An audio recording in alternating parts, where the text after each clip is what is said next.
guys, jadi di sini kita mau bikin video tentang politik etis. Stay tune, dadah. Sebelumnya perkenalkan, nama gue Patrick. Nama gue Laras. Nanet, Bella. Marvel. Oke, jadi sebelum kita mulai, kita turun tangga dulu.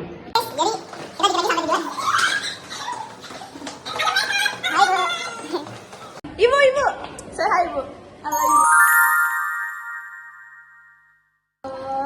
Dadah ibu. Dadah guys.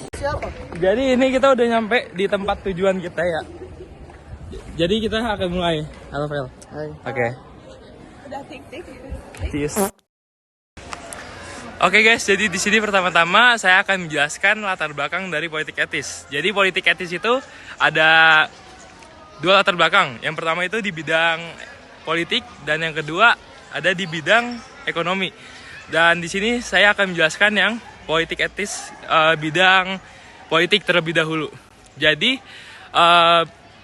di bidang politik itu berakar dari kritik terhadap kebijakan kolonial Belanda yang mengeksploitasi rakyat pribumi tanpa memikirkan kesejahteraan mereka. Tokoh seperti Van Deventer menyoroti hutang kehormatan Belanda terhadap Hindia Belanda. Selain itu, nilai humanisme yang berkembang di Eropa, tekanan dari kebangkitan politik di negara Asia lainnya, dan kondisi sosial ekonomi buruk di Hindia Belanda mendorong munculnya kebijakan politik etis. Nah, kebijakan ini mencakup 3 program utama. Yang pertama itu ada edukasi, irigasi, dan transmigrasi untuk meningkatkan kesejahteraan rakyat. Namun, politik etis masih lebih banyak menguntungkan Belanda daripada rakyat pribuminya sendiri. Nah, yang kedua adalah latar belakang di bidang ekonomi. Jadi, latar belakang politik etis di bidang ekonomi muncul dari kesadaran bahwa eksploitasi ekonomi yang dilakukan Belanda melalui sistem tanam paksa dan monopoli perdagangan menyebabkan penderitaan besar bagi rakyat pribumi. Sistem ini mengakibatkan kemiskinan, kelaparan, dan ketimpangan ekonomi yang parah di Hindia Belanda atau Indonesia. Tekanan moral daripada intelektual Belanda dan perkembangan pemikiran humanisme di Eropa membuat pemerintah Belanda merasa perlu untuk membayar kesalahan mereka. Politik etis di bidang ekonomi kemudian diupayakan untuk meningkatkan taraf hidup rakyat pribumi dengan program seperti pembangunan infrastruktur, irigasi untuk pertanian dan perkembangan ekonomi lokal. Namun, meski bertujuan untuk perbaikan ekonomi, kebijakan ini masih menguntungkan kepentingan kolonial Belanda lebih dari rakyat pribumi. Oke, jadi cukup sekian untuk latar belakang politik etis.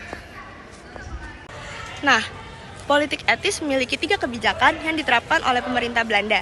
3 diantaranya adalah kebijakan irigasi, emigrasi, dan edukasi.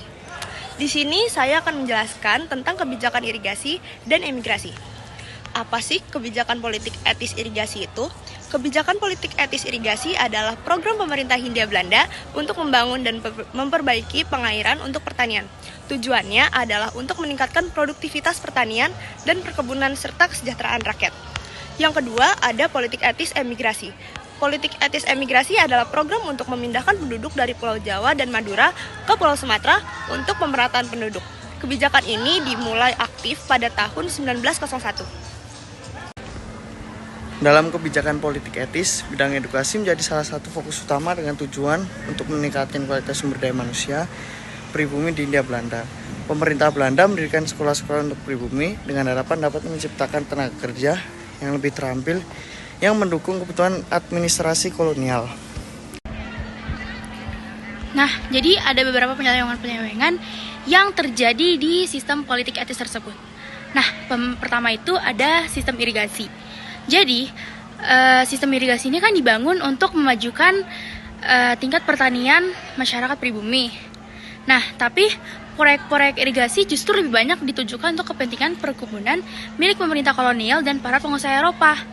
Alih-alih memajukan kesejahteraan petani lokal, sistem ini malah cenderung hanya difokuskan di area perkebunan yang menguntungkan si pihak Belanda.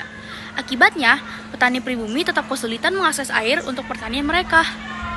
Yang kedua ada sistem edukasi. Nah, jadi yang kedua itu ada sistem edukasi atau pendidikan. Sistem edukasi atau pendidikan ini tuh diharapkan untuk mencerdaskan rakyat pribumi supaya rakyat pribumi ini bisa meningkatkan taraf hidup mereka. Namun kenyataannya pendidikan yang diberikan sangat terbatas dan diskriminatif. Sekolah-sekolah hanya tersedia untuk kalangan elit pribumi yang mendukung kolonial, dan kurikulum lebih diarahkan pada kepentingan kolonial seperti keterampilan dasar yang dibutuhkan dalam birokrasi Belanda atau pekerjaan administrasi rendah. Hal ini menyebabkan rakyat pribumi tetap berada dalam kelas sosial yang lebih rendah tanpa akses pada pendidikan tinggi yang bisa mengembangkan potensi mereka. Jadi mereka tuh kayak gitu-gitu aja karena sistem edukasi atau pendidikannya tuh tetap di situ-situ aja. Dalam politik etis, program imigrasi atau transmigrasi awalnya bertujuan untuk memindahkan penduduk dari daerah padat seperti Jawa ke pulau-pulau lain. Yang kurang penduduk seperti Sumatera, tujuannya adalah mengurangi tekanan penduduk di Jawa sekaligus mengembangkan wilayah-wilayah baru agar lebih produktif. Akibat penyelewengan ini, program imigrasi atau transmigrasi gagal memberikan kesejahteraan yang diharapkan bagi penduduk pribumi dan justru lebih banyak dimanfaatkan untuk keuntungan pihak kolonial. Oke, sekarang kita lanjut ke dampak politik etis. Dampak yang pertama itu ada penyempurnaan fasilitas yang sudah ada. Nah, salah satu dampak yang nyata dari politik etis ini adalah memperbaiki fasilitas yang sudah ada sebelumnya. Nah, pemerintah Belanda itu mulai melakukan berbagai perbaikan di bidang pendidikan, kayak pendudukan dan pertanian. Nah, berkat upaya ini, masyarakat Indonesia tuh dapat merasakan manfaat-manfaat dan fasilitas yang semakin maju. Nah, untuk yang kedua itu adalah lahirnya kalangan terdidik. Nah, dampak lainnya itu tuh ada munculnya kalangan terdidik dari masyarakat Indonesia. Nah, di sini tuh banyak banget tuh sekolah-sekolah yang udah mulai dibangun, dan hal ini adalah bagian dari kebijakan politik etis. Nah, tapi di sekolah tetap aja terjadi pembagian kelas sosial. Nah, kesempatan ini nih tetap memberikan peluang buat para pemuda untuk menuntut ilmu. Mereka nggak hanya memperoleh pendidikan, tetapi juga mulai berkembang sebagai pemikir-pemikir baru yang nantinya berperan dalam perjuangan bangsa Indonesia. Nah, untuk dampak yang ketiga itu ada meningkatkan kesadaran berbangsa.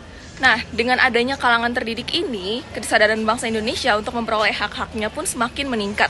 Nah, para pemuda yang memiliki wawasan mulai membentuk berbagai organisasi dan pergerakan untuk memperjuangkan nasib bangsanya. Mereka mendirikan organisasi yang fokus kepada perjuangan hak dan memperbaiki kondisi masyarakat serta mendukung pendidikan yang lebih setara lagi untuk semua kalangan.